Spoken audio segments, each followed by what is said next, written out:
Bienvenue chez Femmes de Foot, la seule adresse 100% foot féminin, la seule cuisine sans casserole. Bernard Larcon, vous êtes le bienvenu quand vous voulez. C'est ouvert tous les lundis soirs à partir de 22h45 et au menu de cette deuxième de Femmes de Foot, nous allons vous proposer en entrée un retour complet sur la 4e journée de D1 féminine, des interviews, des buts, des débats. C'est assez copieux. Derrière, en plat du jour, si vous le voulez bien, un point sur les qualifiés pour la Coupe du Monde 2015 au Canada avec une petite touche brésilienne. Vous verrez, c'est très très bon. Et puis enfin, en dessert, un 100% crameur contre crameur dont vous me donnerez des nouvelles. Alors pour déguster tout ça, autour de la table, on vous a mis nos chefs, tous un peu toqués. Elle est la reine du sucré salé. On en mangerait toute la journée. La délicieuse Candice Prébo. Lui, c'est un petit peu notre petit bouchon lyonnais. Il adore mettre les pieds dans le plat, du pied, sécurité. Veuillez accueillir notre chef étoilé, monsieur Patrice Lair. J'adore Patrice. Attention à lui.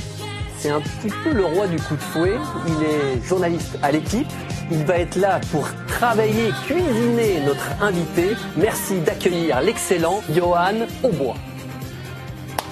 Bienvenue Johan. Enfin, ils sont pas très loin. C'est plus fort que Maïté et Jean-Pierre Coff associés. Eh oui, ce sont nos chroniqueurs.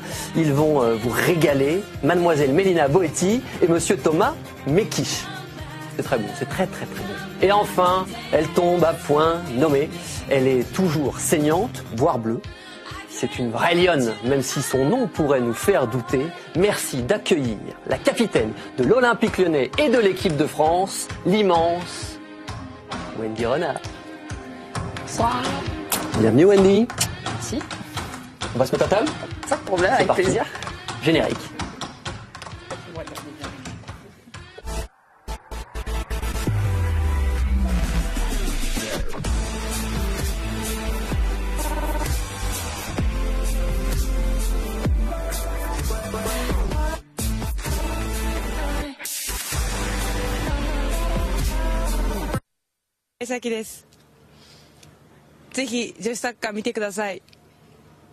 Vous avez compris? Alors, qui a compris ? Wendy va pas dire grand-chose. Bienvenue à Femmes de Foot. Vous avez une maîtrise de japonais ? Ouais, un petit peu. Ah, je vous reconnais bien là. Candice, tout le monde est bien installé. On a passé un bon week-end. On accueille chaleureusement notre très cher Johan. Merci d'être avec nous. Bonsoir. On vous a mis à côté de Wendy. Marquage à la culotte. Je vais pas bouger normalement. C'est parti. Wendy, on va s'adresser à vous. On connaissait les fables de La Fontaine, de Corbeau et Renard. Ouais. Il y aura désormais la lettre de la Boétie. Elle s'adresse à vous. Écoutez-la. Elle a sorti sa plus belle plume, Mélina. Cher Wendy, d'habitude il est à l'affût, porte le numéro 9 et toujours là pour pousser au fond un ballon qui traînerait trop longtemps ou trop souvent devant le but adverse. Vous êtes l'exception, la défenseur qui confirme la règle. Preuve que le renard des surfaces n'est jamais celui que l'on attend vraiment. Car comme vous aimez le répéter, vous êtes là avant tout pour défendre. Wendy, vous êtes le symbole du football moderne, une ligne de conduite. La meilleure défense, c'est l'attaque. Quand il s'agit de déposer le cuir sous la transversale, votre 1m87 s'invite volontiers dans la zone de vérité. 16 réalisations en 57 sélections chez les Bleus, avec Capitaine Renard, Pippo Inzaghi peut mourir tranquille et Philippe Bergerot dormir sur ses deux oreilles. Wendy Renard, un aptonyme, en langage moins hashtag je m'écoute parler, un aptonyme c'est un nom prédestiné. Explication par l'exemple, Jérémy Pied, footballeur, Édith Cresson, ancienne ministre de l'Agriculture, Michael Gélabal, basketteur, et donc vous, Wendy Renard. Vous êtes chenapan au duel et rusé devant votre cage, mais surtout, lionne dans le cœur. À seulement 24 ans, déjà plus de 200 matchs avec l'OL, depuis votre grande traversée en 2006, de la mer des Caraïbes au bord du Rhône, un grand 8 français, un doublé européen, autant de titres griffés Wendy Renard. Et c'est parce que vous avez choisi le foot plutôt que le hand que vous êtes là ce soir pour travestir Étienne de la Boétie. Soyez résolu à attaquer et vous voilà libre.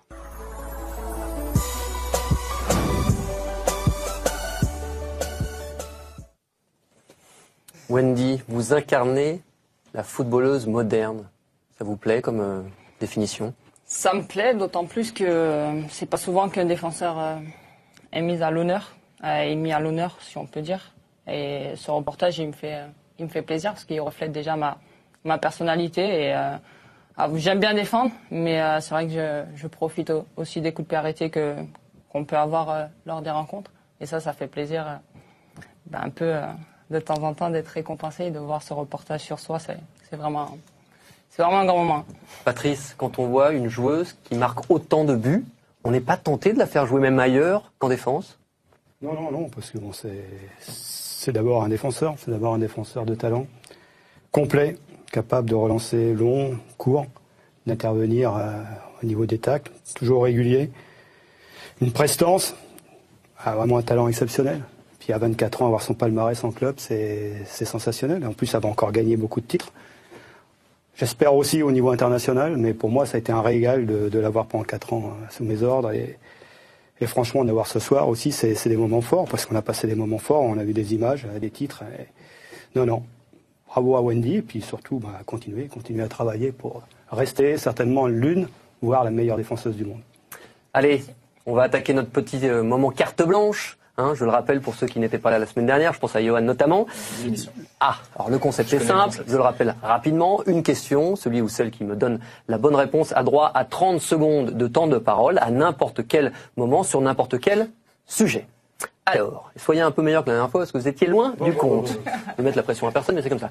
Alors, la question est la suivante. Combien de buts a inscrit Wendy Renard en Division 1 féminine? Honneur aux femmes, Candice.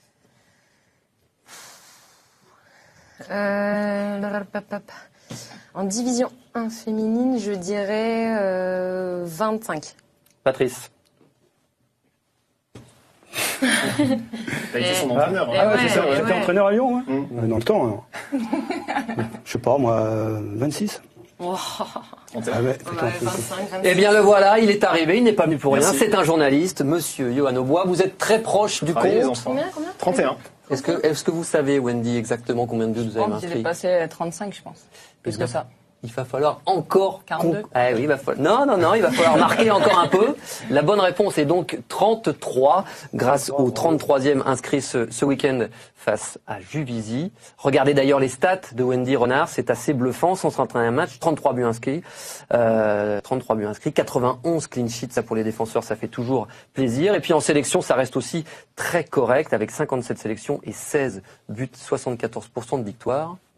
Est-ce que Wendy, quand on voit vos stats, surtout sur la dernière saison, vous marquez 10 buts en équipe de France, est-ce que vous sentez un peu plus de confiance? Est-ce que vous avez modifié votre jeu? Qu'est-ce qui fait aujourd'hui que vous marquez beaucoup plus Non, tout simplement, je prends confiance aussi par rapport à mes qualités. Je sais que sur les coups de pied arrêtés, je suis une joueuse qui est très importante pour quelle que soit l'équipe que je joue, en équipe nationale ou dans mon club. Donc après aussi, je possède aussi des joueuses qui ont énormément de talent. Là, on voit c'est Boulette qui me met le ballon, mais la plupart du temps, c'est Nessib, non? C'est Nessib Renard.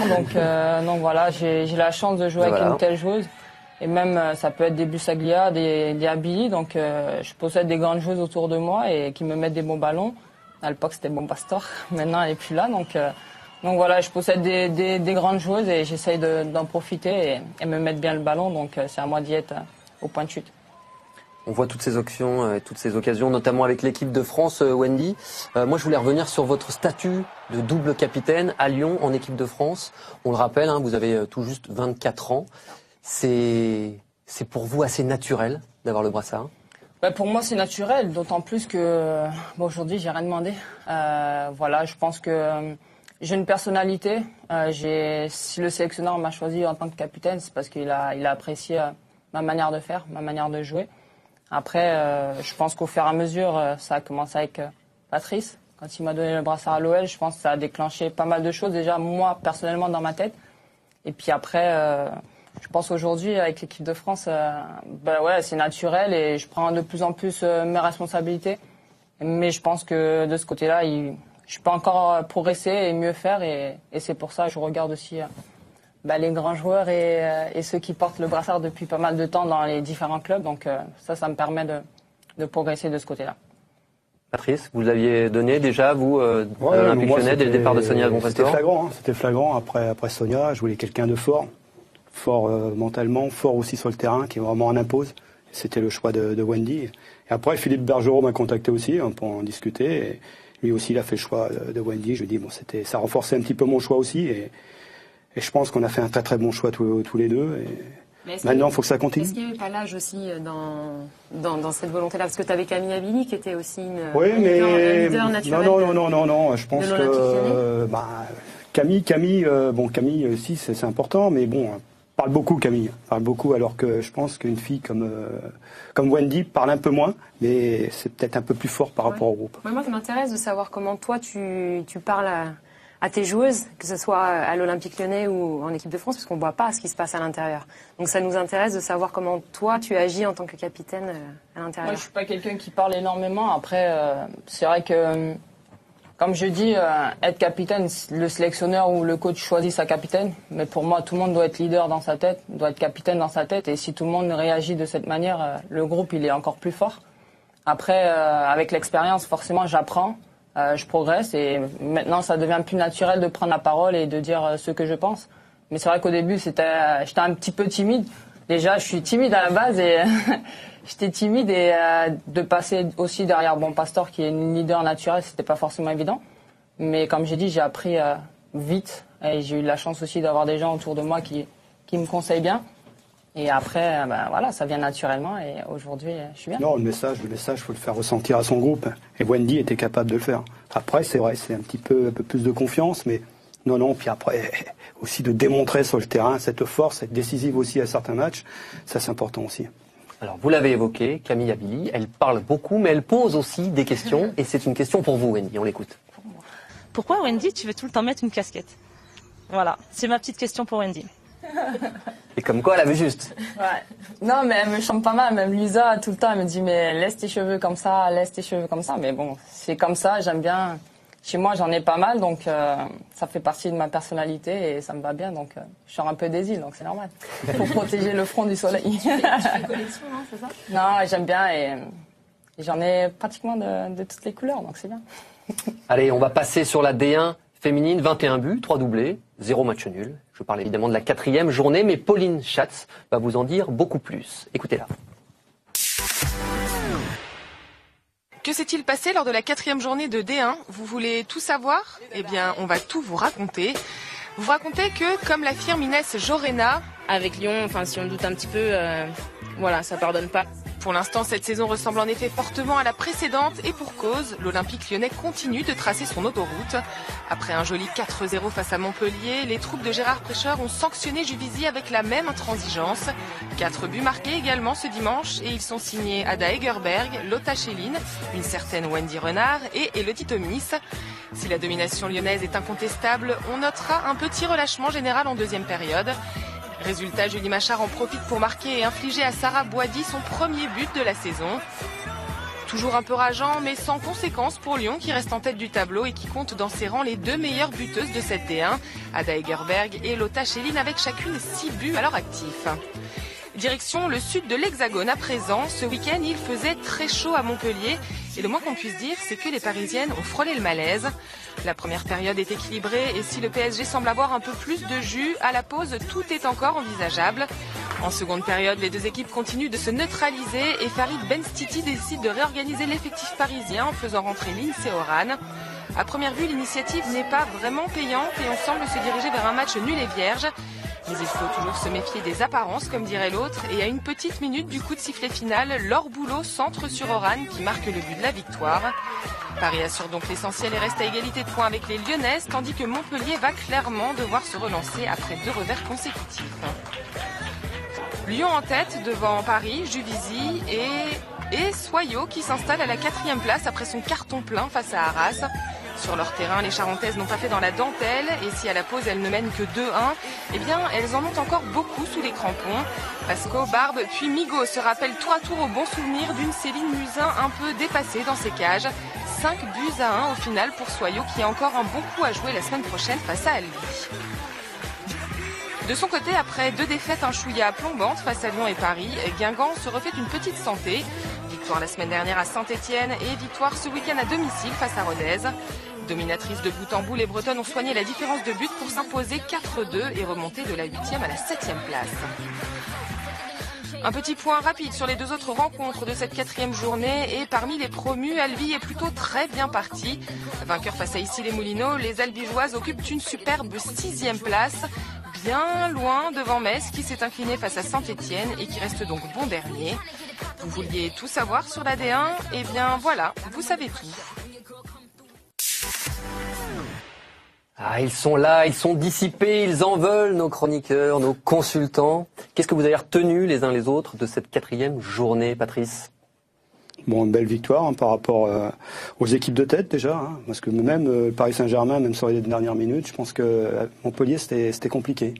Jouer à Gramont, un terrain, j'en suis sûr, mal tondu, sec, 14h, il fait chaud. Ils ont réussi à gagner. Je pense que c'est important. Bon, belle victoire lyonnaise aussi à Juvisy. Soyaux confirme. Soyaux en met 5 à Arras, c'est bien. Albi, bonne petite victoire aussi à Issy. Non, c'est intéressant. Bonne victoire aussi de Saint-Etienne, même si c'est peut-être que 1-0, mais c'est des points très très précieux pour la suite. Non, il va y avoir un championnat assez ouvert et j'espère qu'on verra des surprises pendant ce petit championnat. Bon, des surprises, on n'en a pas eu du côté de Bondoufle. Lyon s'est logiquement imposé, Wendy, face à Juvisy. C'est toujours des moments test. Montpellier s'en était un premier. Le deuxième test a été une fois de plus réussi pour l'OL. D'autant plus qu'il était à l'extérieur, donc c'était important après Montpellier de confirmer notre suprématie. Maintenant, comme j'ai dit, il faut qu'on se concentre sur nous-mêmes, qu'on fasse notre petit bonhomme de chemin et on a assez d'expérience par le passé pour pouvoir faire le job comme il faut et on a un groupe assez soudé qui est bien parti depuis le début, donc on espère continuer comme ça. Vous, à titre personnel, encore un but, encore une régalade. C'est le deuxième, après j'espère qu'il y en aura plein d'autres derrière et j'ai un petit chiffre dans ma tête, il faut que j'arrive à l'atteindre. Alors, et je le dis pas. Ah non. Je le dis pas. Un petit ciseau. Un petit ciseau. Non, mais les buts de la tête, commence à en avoir ras-le-bol. Alors tente un petit geste technique. Ça marche, c'est efficace. Non, fais-moi un ciseau. À 1m90 et on est à peu près ceux qui sont pour Wendy. Donc. Non, mais c'est pas que la taille, hein. Faut pas dire ce que maintenant. Il y a beaucoup de filles qui font 1m60 quand même, Wendy. Oui, mais quand on regarde maintenant les coups de pied arrêtés, je suis pas mal retenue et non, franchement, ça devient de plus en plus compliqué. Là, sur moi, j'avais pratiquement 2 joueuses. Duce et comment elle s'appelle encore j'ai oublié, bref. J'avais 2 joueuses sur moi. Avec Butel peut-être ou... Non, j'avais 2 joueuses sur moi et c'est vraiment compliqué. Donc heureusement, Ada, elle était là, Big Mama. Heureusement, elle était là. Donc voilà, elle m'a bien protégée et on a marqué. T'es bien placé. Hein.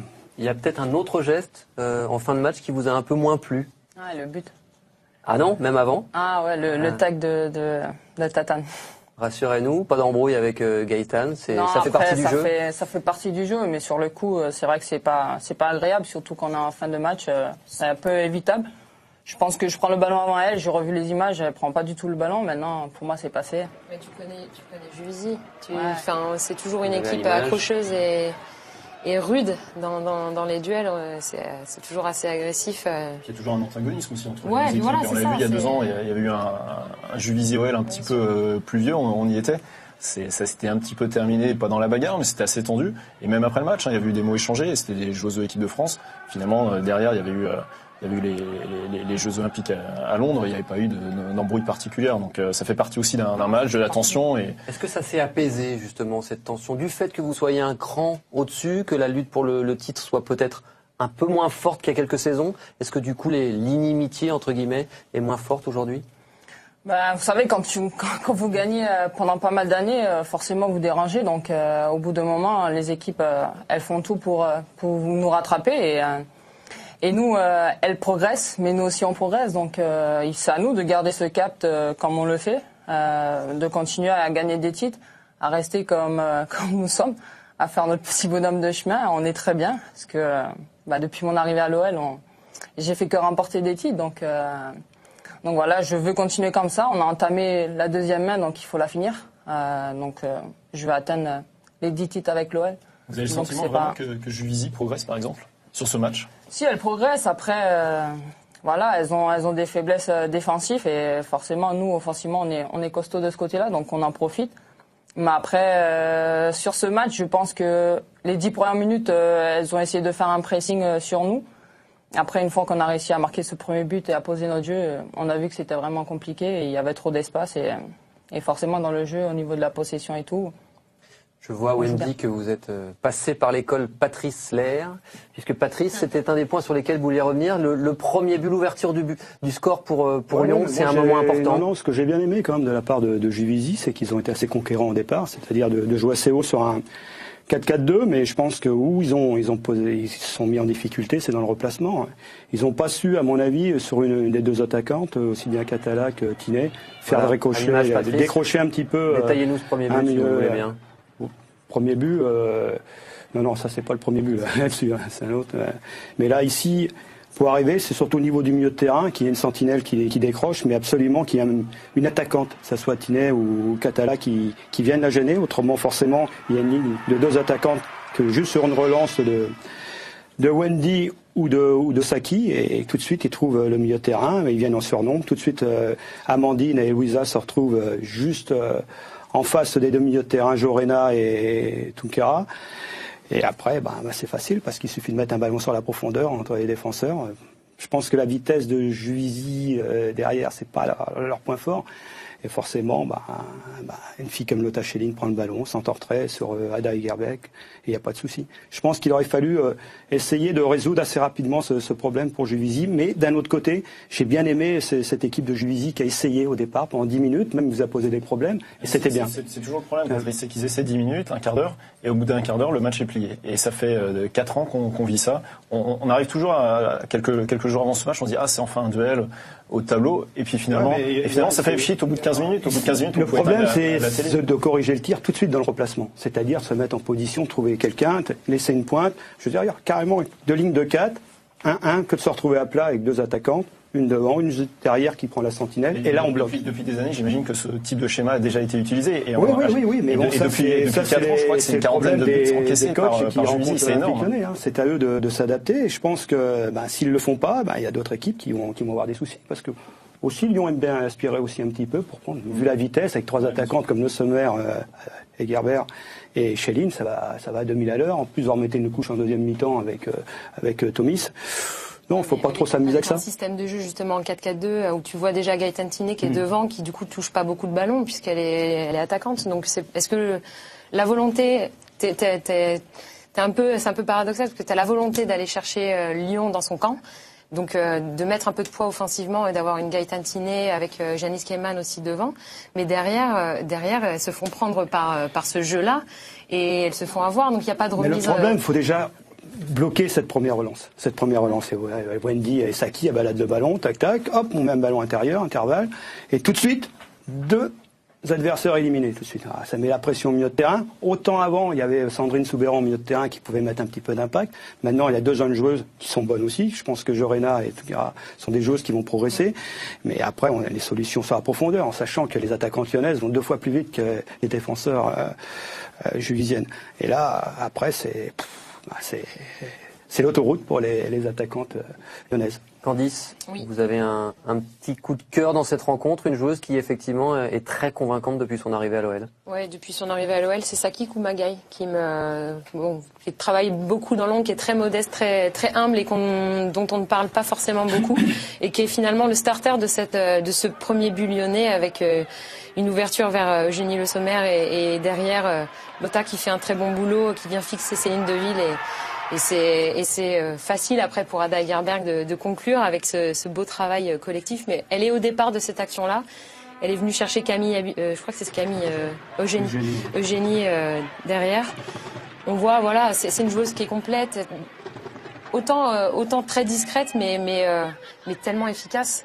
Bon là, elle a besoin d'être à deux avec Lara Dickenman pour bloquer Gaëtan Tinet, mais c'est une joueuse pour moi qui mérite d'être un petit peu mise en lumière par rapport à sa prestation depuis le début, ses débuts à l'Olympique Lyonnais. Et elle est tellement complète que Patrice, vous aviez envisagé un moment de même la faire jouer au milieu de terrain. Ouais, milieu de terrain, elle est capable de jouer au milieu de terrain, elle a de l'abattage, elle joue juste, elle perd pas de ballon, elle a une qualité de passe extraordinaire, elle est toujours très appliquée.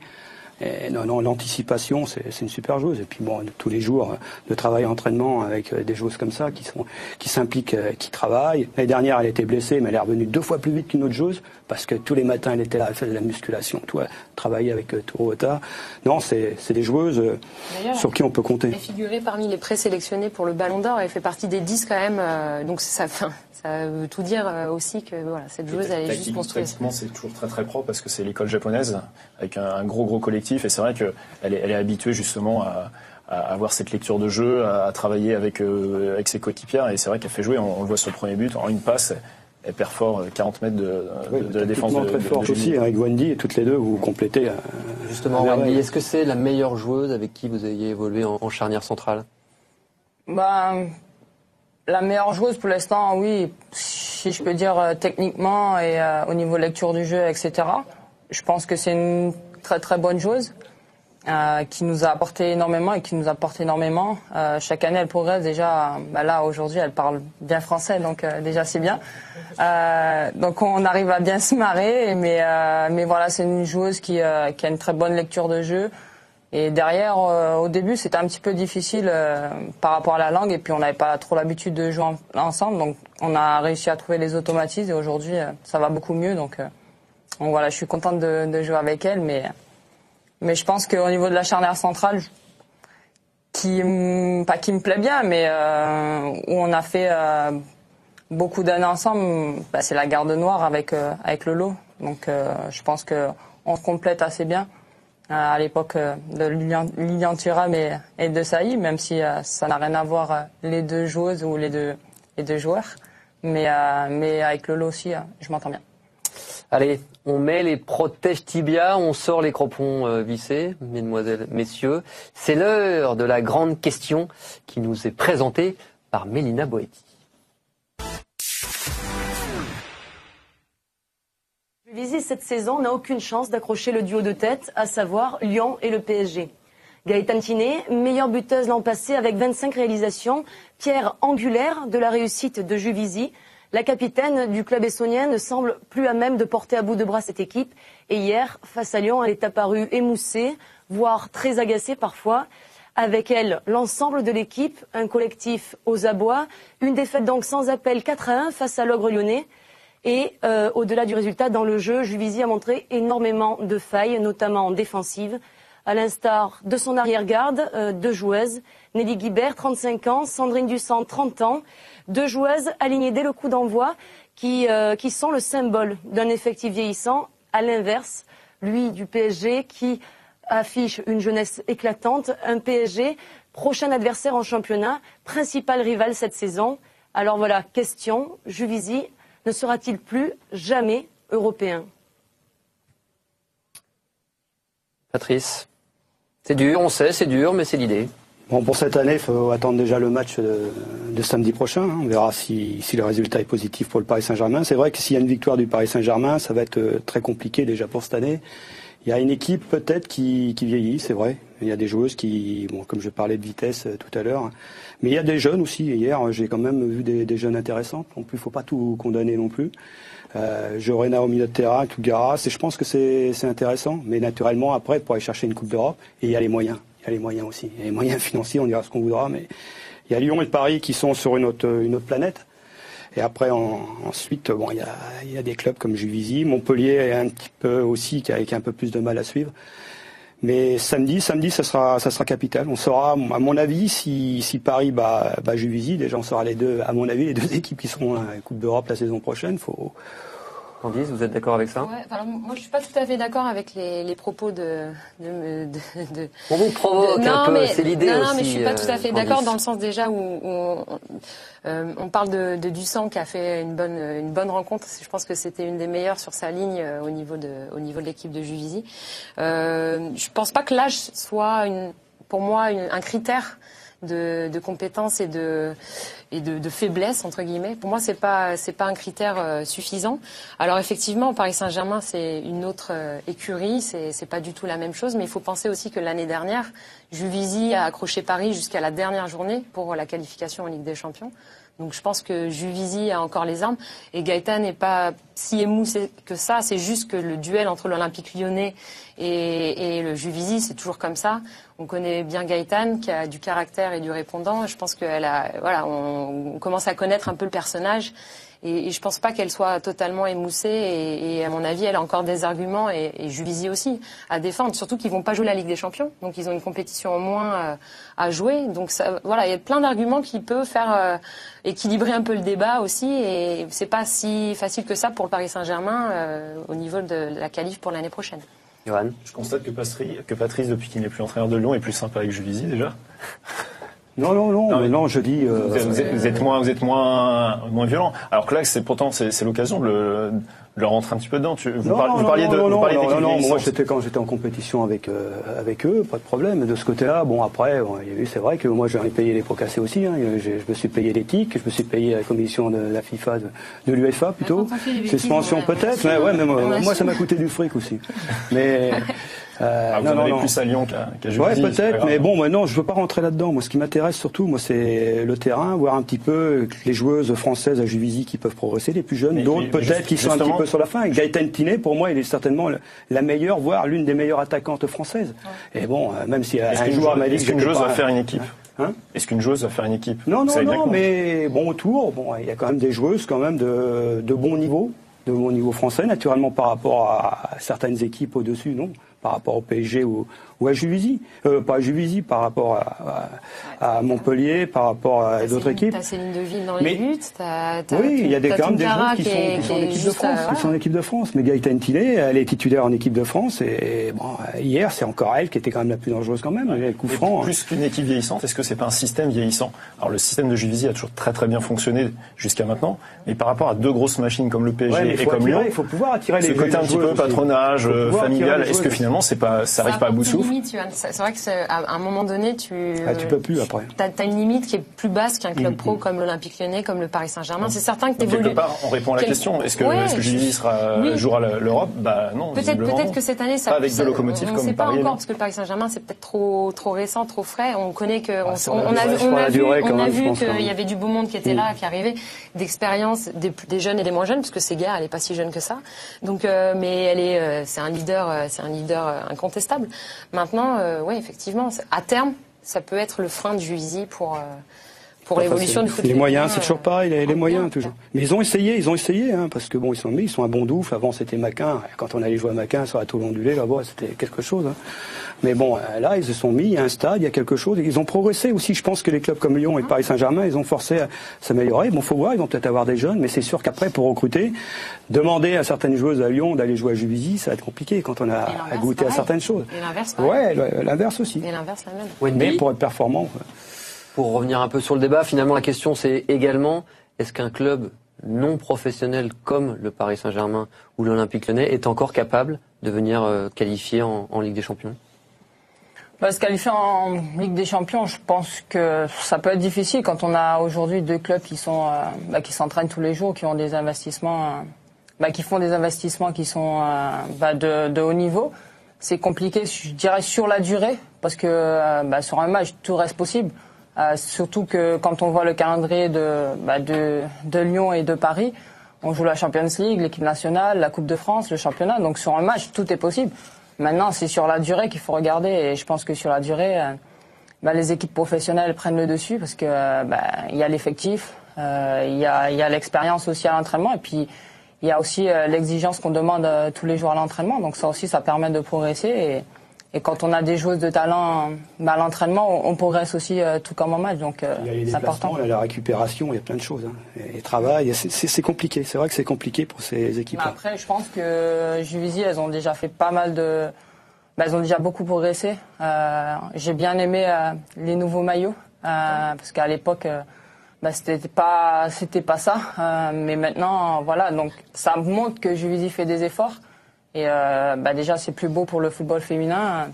Et je pense que c'est plaisant. Maintenant, il y a d'autres sujets sur lesquels il faut qu'elle progresse. Mais après, je dirais chacun son problème. Nous, on est bien. Au niveau du staff médical aussi, elles sont à Clairefontaine, où il y a plein des choses qui sont quand même un peu professionnelles du côté du Juvisy aussi.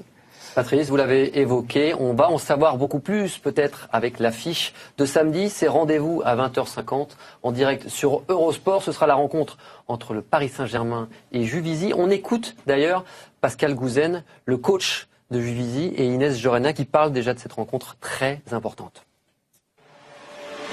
Ça va nous faire avancer, ça va nous faire progresser. Et n'oubliez pas que tout de suite, moi je pense déjà à PSG la semaine prochaine.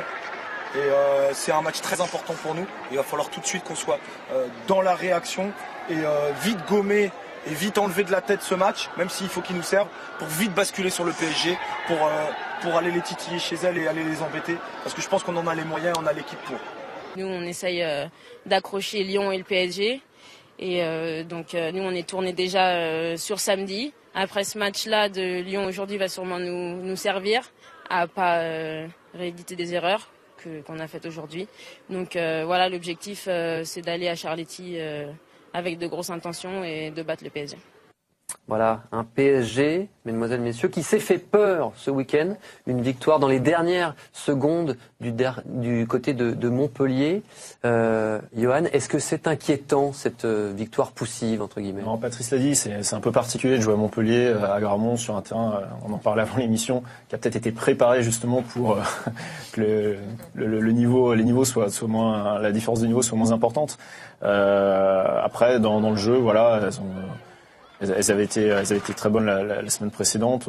Je m'inquiète pas trop pour les Parisiennes. Je regardais encore leur effectif tout à l'heure. C'est quand même du très très haut niveau. Et pour en venir à Juvisy, je pense qu'il n'y a pas de comparaison possible. Donc moi je m'inquiète pas trop pour les Parisiennes. Il faudra un petit peu de temps pour mettre en route la machine. Mais sur ce match-là, en tout cas, elles ont justement trouvé les ressources pour marquer à la dernière seconde avec Lindsey Horan.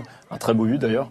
On sent qu'elles n'ont pas paniqué sur cette action. Donc voilà, je m'inquiète pas pour le PSG.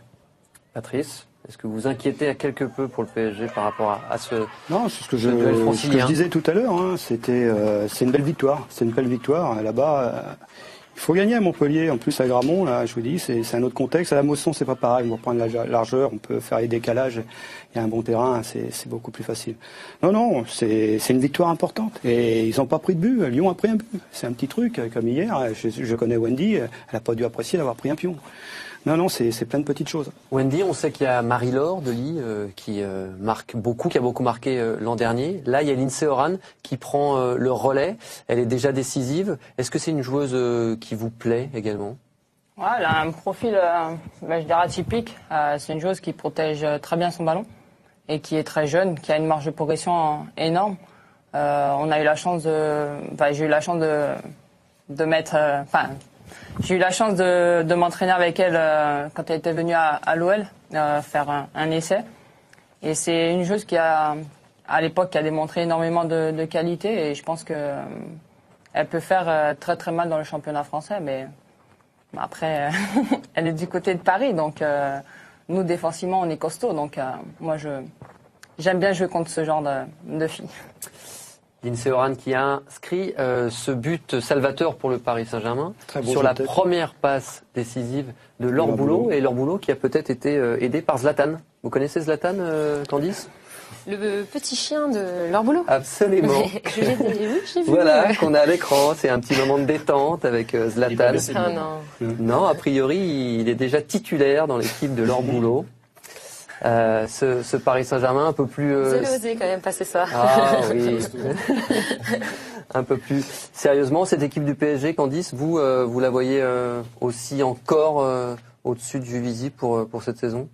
Mais, l'année dernière, c'était une saison, voilà, c'est différent. Juvisy avait gagné là-bas au match aller. Oui. Et puis, oui, mais bon, après, dans la saison passée est encore, voilà, c'est autre chose que cette année avec le recrutement qui a été fait cet été par le Paris Saint-Germain. Je pense qu'il y a quand même du très lourd qui est arrivé côté parisien. Quand t'as des joueuses qui ont une carrière internationale comme Lira Alouchi, comme Caroline Seger côté suédois, j'en passe et des meilleurs, Jennifer Henning. Bon, bref, il y a quand même du très très costaud qui est arrivé. Maintenant, c'est vrai que on en a parlé la semaine dernière. C'est vrai qu'il y a beaucoup d'étrangères qui arrivent comme ça, mais elles restent quand même. On voit une Tobin East qui est restée quand même plus d'1 an. On voit Lindsey Horan qui fait sa deuxième saison ici. Annick Crane également. Donc c'est vrai que je pense qu'on a une très belle équipe du Paris Saint-Germain qui monte d'un niveau pour aller essayer de réduire l'écart avec l'Olympique Lyonnais. Ça va être de plus en plus dur effectivement pour Juvisy. On conclut cette 4e journée de D1 avec une équipe qui avait déjà bien entamé la saison dernière. C'est l'équipe de Soyaux. Elle réussit encore une entame de championnat plutôt convaincante. Est-ce que vous pensez que Wendy, cette équipe, est capable de venir titiller ce qu'on appelle le fameux Big Four? Honnêtement, je pense que c'est compliqué. Et ça revient à dire, toujours par rapport au professionnalisme, c'est une très bonne équipe assez jeune qui a beaucoup de talent. Mais après... c'est compliqué, c'est sur la durée qu'il faut, c'est pas sur un match, il faut être constante pendant toute une saison et ça c'est le plus dur.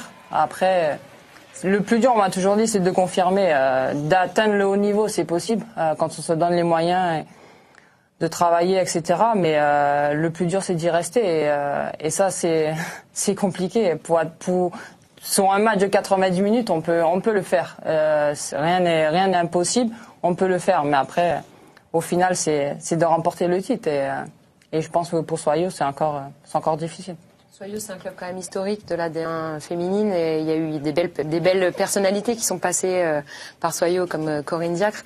Mais il y a des joueuses actuellement qui jouent encore, qui ont passé un bon moment aussi à Soyaux. Je pense à Marina Pasco qui est la capitaine de Soyaux. Il y a Siga, il y a Gwenaëlle Migaud qui vient d'arriver aussi, qui peut apporter offensivement. Je pense que c'est une belle équipe qui peut encore embêter un petit peu le haut de tableau, mais effectivement, le top 4 va être difficile à attraper. Ça va lui coûter cher, Marina Pasco, parce qu'elle a parié 10 € à chaque fois qu'elle marquait un but. Elle a marqué 2, donc elle doit déjà 20 €. À qui elle les doit? À ses coéquipières. Voilà. Chacune? Non, pas chacune quand même. Elle n'a pas le budget de l'OL. On va regarder justement le programme de la 5e journée. On a évoqué le duel francilien entre le Paris Saint-Germain et Juvisy. Ça, ce sera le samedi soir à 20h50. Justement, cette équipe de Soyaux, elle va aller du côté d'Albi. Ce sera une occasion de voir si elle est vraiment au-dessus. Et puis, un œil sur l'équipe d'Arras qui reçoit Guingamp. C'est déjà une urgence pour prendre des points pour le club du Nord. Oui, Arras a besoin de points déjà. Les équipes derrière, Metz, ici, qui va à Lyon, ça va être compliqué. Non, bon, les équipes, et puis bon, très bonne réaction de Guingamp aussi. Ma très chère Wendy, est-ce que vous aimez les surprises? Pas trop. Pas trop, comment ça? Ça dépend. Quand je connais la personne, oui, ça peut aller, mais quand je connais pas, non, c'est compliqué. Vous pouvez tout annuler encore. Ah mais non, mais nous, on est rêvés. Mon petit bout de chou. C'est parti pour la rencontre. Alors, on est très heureux d'accueillir sur le plateau Laurie et Lioric. Bienvenue. Mon petit bout de chou. Laurie, venez vous asseoir, je vous en prie, à côté de moi, si vous le voulez bien. Donc, c'est qui le patron? Vous l'aurez sans doute compris, Laurie est la sœur de Wendy, Lioric est son très charmant garçon. T'es également le filleul de Wendy. Wendy, on vous rassure tout de suite. Le patron. C'est moi, le patron. C'est qui? Vous t'as dit, oh, c'est pas propre ça. Donc Wendy, on vous rassure tout de suite. On en a beaucoup parlé avec Laurie précédemment. C'est exceptionnel, normalement à cette heure-là. Lioric dort depuis longtemps, mais pour sa super marraine, on a fait une exception. Moi, je vais en profiter, Laurie. On va parler un peu de votre sœur. On a envie d'en savoir forcément bien plus. Vous êtes son aînée de 3 ans. Quel genre de petite sœur était-ce? J'ai beaucoup pris des coups à sa place. Donc, à faire des bêtises. Mais bon, après... on était quand même solidaires ou quoi que ce soit, mais c'était... En fait, on a toujours été proches ou quoi que ce soit, donc même dans les bêtises, on était solidaires. Alors, assez turbulente, je pense. ne le prenez pas mal. Oui. Vous faites 1m66, je ne suis pas non plus très grand, mais qu'est-ce qui s'est passé? Vous n'avez pas eu le droit à la potion magique comme Wendy? C'est quoi? C'est l'alimentation martiniquaise? C'est quoi le secret? Mes parents nous disaient manger de la soupe, on va grandir. Elle ne mangeait pas de soupe, elle a grandi. N'écoutez pas toujours vos parents, vous voyez. Je peux dire ça, il y a mon fils. Wendy, d'avoir Lioric avec vous, ça fait plaisir. Ouais. Je vous remercie parce que voilà, c'est ma grande sœur, même si je suis la dernière des deux parents, ma mère et mon père. Malheureusement, on a perdu notre père à 8 ans, mais on a toujours été solidaires l'une par rapport à l'autre. Et aujourd'hui, c'est peut-être difficile, mais il est né le même jour du décès de mon père, donc je pense qu'on a un magnifique garçon et il revient à ma grande sœur. Donc je suis un peu émue, mais voilà, ça fait plaisir et je suis contente qu'ils soient avec moi aujourd'hui. On parle un peu, Laurie, du talent de Wendy. C'est une joueuse assez exceptionnelle, capitaine de l'équipe de France, capitaine de l'Olympique Lyonnais.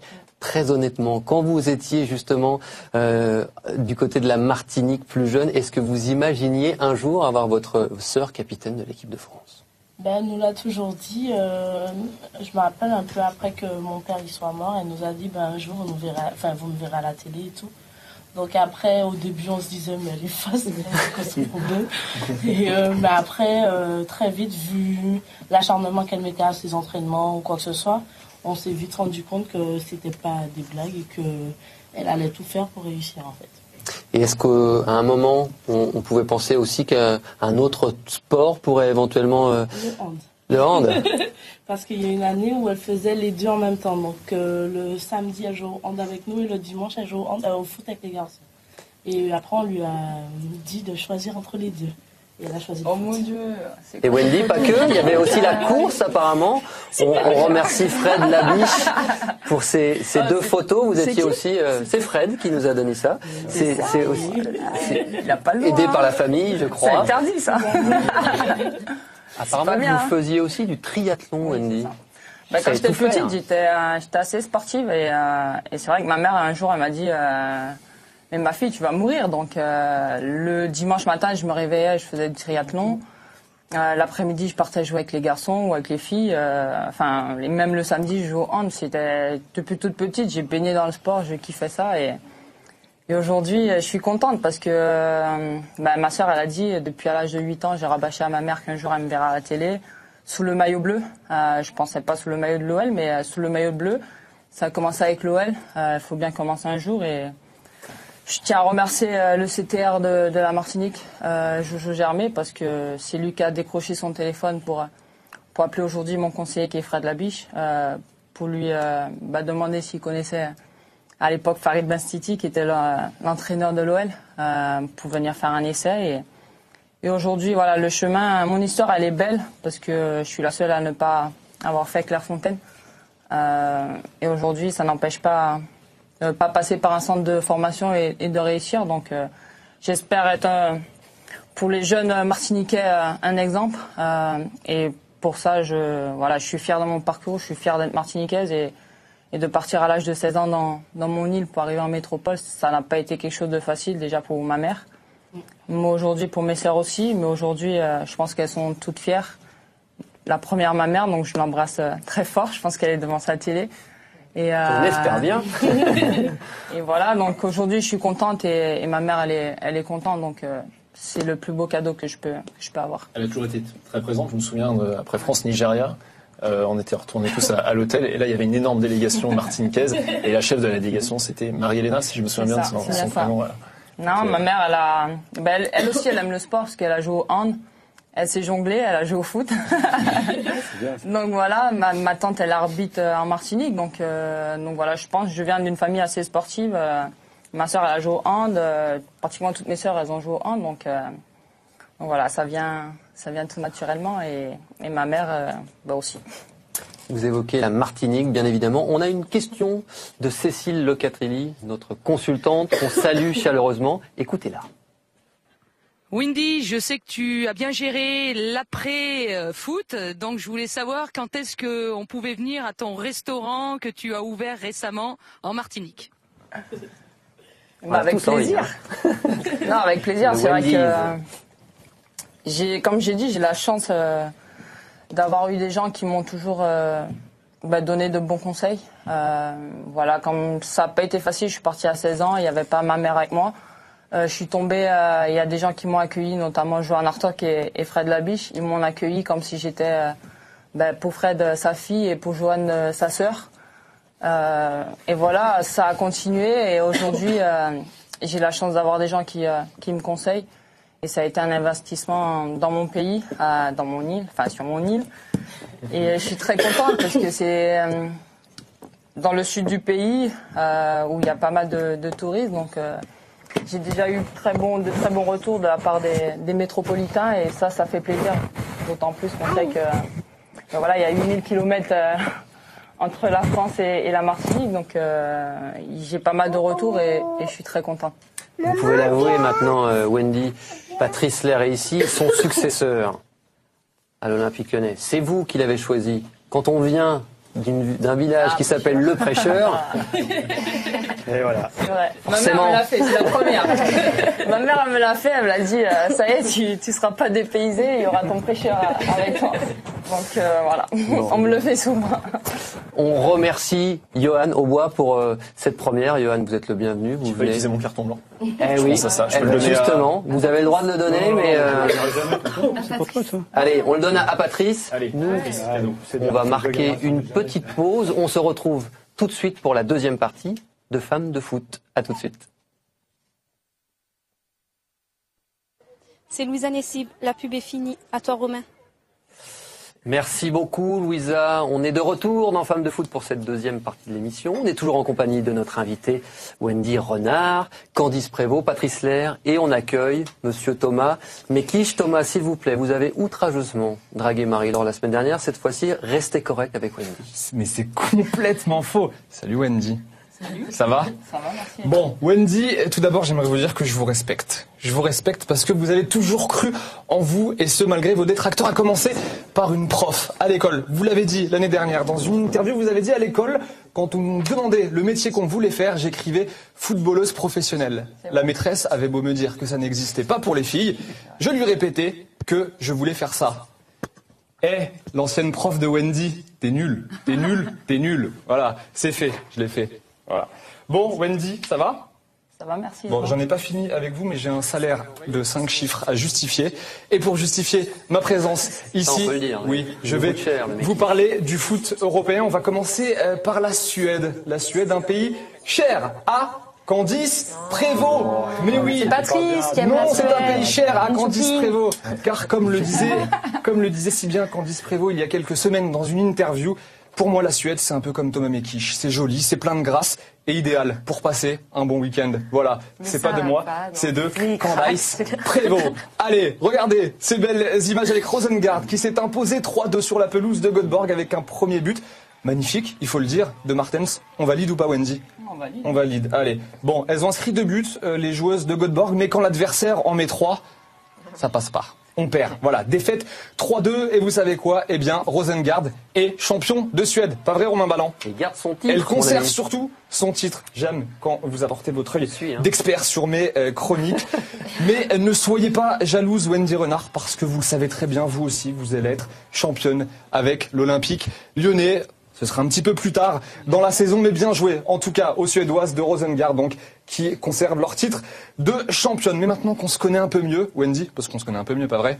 On peut dire ça. Allez, voilà. Eh bien, je vais vous poser une question. Il y a une question qui me taraude, mais j'ose pas vraiment vous la poser. Vous me connaissez, je suis un grand timide. Alors, je vous ai écrit la question et vous allez vous l'auto-poser. Voilà, c'est de moi, mais c'est vous qui allez la lire. Merci, Wendy. Je peux ? C'est parti. Allez. Et salut Wendy, j'espère que tu vas bien. Enfin, j'espère que vous allez bien. En tout cas, moi ça va. Moi, ça va. Vous êtes né à Chelchière en Martinique. Il fait 30 degrés là-bas aujourd'hui. Ça m'énerve surtout quand je vois comment on se l'écaille à Paris. C'est vrai qu'il fait froid. Ouais. Bref, si vous deviez définir Patrice Lerre en un mot, ce serait lequel ? Si c'est un gros mot, lâchez-vous. On est entre potes. Merci. Un mot pour définir bon, Patrice Lerre. C'est pas mal là sur ce coup-là. Merci. C'est bien, c'est bien. Merci, Candice. Un mot, c'est difficile parce que on a vécu, On a vécu pas mal de choses ensemble, mais si je peux choisir un mot pour lui, ce serait la réussite. Parce que la réussite, ça vient concrétiser toutes ces belles années à l'Olympique Lyonnais. Bon, vous constaterez que même le mot réussite ne fait pas sourire Patrice Lair. On s'en fout, il gagne des titres, c'est le principal. Voilà. Bon, c'était génial. Merci Wendy. Vous avez joué le jeu. C'est incroyable. Elle est pas mal. Elle est pas mal. Journaliste Wendy. C'est bien, c'est bien. Mais il y en a une autre qui est pas mal. C'est Pauline Kramer. On l'a rencontrée. Claire Fontaine. Romain était là. Elle s'est auto-posée des questions pour femmes de foot. Alors, j'aurais bien aimé appeler ça Kramer contre Kramer, mais j'ai peur que Patrice Lair me fusille d'un regard amical, donc j'ai juste envie de vous dire, savourez.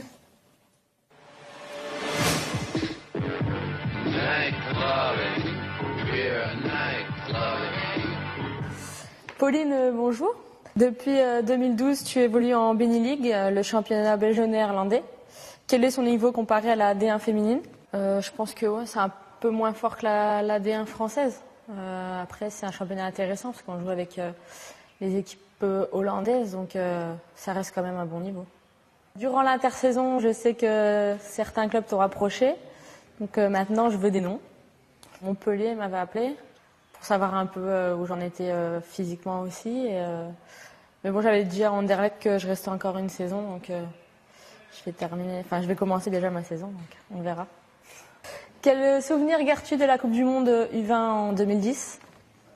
On s'est encore fait éliminer, ça c'est un mauvais souvenir, au goal à virage, donc c'est difficile de se faire éliminer comme ça.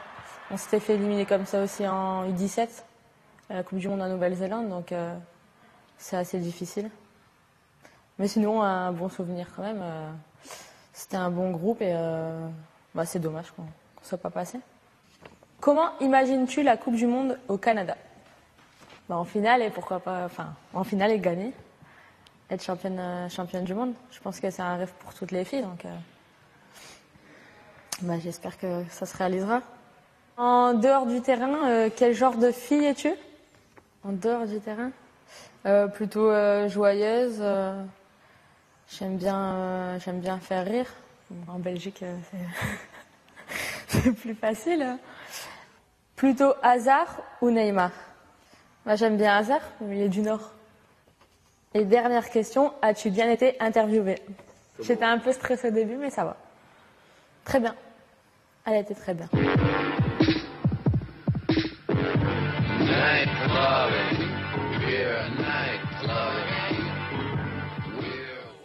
Elle a l'air très sympa, cette Pauline Kramer, Wendy. Qu'est-ce que vous pouvez nous en dire de plus? C'est une petite folle, hein. Non, c'est une fille marrante. Et au niveau footballistique, c'est une fille qui a énormément de qualité devant le but. Et c'est dommage qu'elle puisse qu'elle soit partie à Anderlecht. Mais je pense qu'on va la revoir bientôt dans le championnat de D1 et c'est avec grand plaisir. Bon, merci Pauline en tout cas pour ce moment privilégié, même si je trouve que vous posez mieux les questions qu'elle. Enfin, ce n'est que mon avis et c'est peut-être aussi parce que vous êtes là tout de suite monsieur à côté de moi. Ok, j'y vais, c'est bon. On termine avec un mot du pays où les voitures ne tombent jamais en panne. Patrice, c'est Allemagne. Tellement fort. Le pire, c'est qu'on n'avait rien préparé avant. On n'avait rien préparé avant. Allez, on y va avec ces belles images d'Allemagne. Je vais être honnête avec vous. Et oui, ça m'arrive d'être honnête. C'est la première fois que je suis honnête avec vous. C'était pas très intéressant, ce match entre le Bayern Munich et Wolfsburg. Et là, vous allez vous dire, mais c'est qui ce type pour nous dire qu'un match de foot n'est pas très intéressant? Eh bien, je suis le genre de mec qui regarde les matchs avec Patrice Lair et qui attend son avis pour me faire le mien. Patrice, pas vrai que c'était pas très intéressant? C'était 0. Eh bien voilà. 0-0, Patrice. Ouais, 0. Non, j'ai regardé le match, j'ai regardé 20 minutes. Non, il manquait trop de joueuses. 0-0 dans ce match. Potsdam est toujours leader, mon cher Romain, après 4 journées devant Wolfsburg et le Bayern Munich. J'en ai fini avec vous, ma chère Wendy. Vivement la semaine prochaine, mon cher Romain. Absolument. On est à combien de jours de la Coupe du Monde, le coup d'envoi, mes chers amis? C'est un très beau chiffre. 250 jours de la Coupe du Monde. On connaît d'ores et déjà 13 des 24 qualifiés et participants. On vous en dit un petit peu plus grâce aux lumières de Pauline Schatz.